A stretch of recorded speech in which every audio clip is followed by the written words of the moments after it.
Les Confessions de saint Augustin, livre 5, chapitre 10, suite. Il me semblait qu'il était honteux pour vous de croire que vous eussiez une figure humaine semblable à la nôtre, et que vous fussiez composé de membres et de parties qui eussent les mêmes traits et les mêmes linéaments qu'à notre corps, et qui fussent renfermés dans une aussi petite circonférence. Mais la principale chose, et presque la seule qui m'entretenait dans l'erreur, et me mettait dans une impossibilité d'en sortir, était que, lorsque je me voulais former une idée de Dieu, je me représentais toujours quelque chose de corporel et de sensible, m'imaginant que ce qui n'avait pas de corps n'avait pas d'être. C'est ce qui me portait à croire qu'il y avait une certaine substance du mal qui était aussi corporelle et qui avait une forme hideuse et épaisse à laquelle il donnait le nom de terre, et une autre plus déliée, plus subtile, telle que peut-être le corps de l'air, laquelle il s'imaginait être le mauvais esprit qui était répandu sur cette terre. Et parce que cette étincelle de piété que je pouvais avoir en moi me forçait de croire que Dieu, étant bon comme il est, ne pouvait pas avoir créé aucune nature qui fût mauvaise, j'établissais deux masses contraires et opposées, et toutes deux infinies, quoique celle du mal le fût moins, et que celle du bien le fût davantage. De ce principe sortaient toutes mes autres erreurs, comme des ruisseaux corrompus d'une source empoisonnée. Car lorsque je voulais recourir à la foi de votre Église, mon esprit en était frappé aussitôt, parce que mon imagination me la représentait tout autre qu'elle n'était en effet.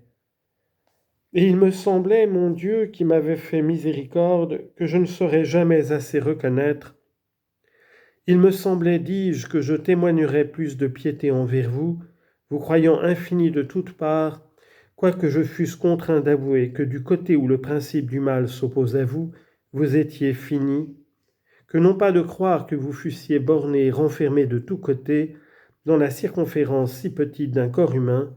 qui était l'opinion chimérique que les manichéens faisaient passer pour la foi de votre Église.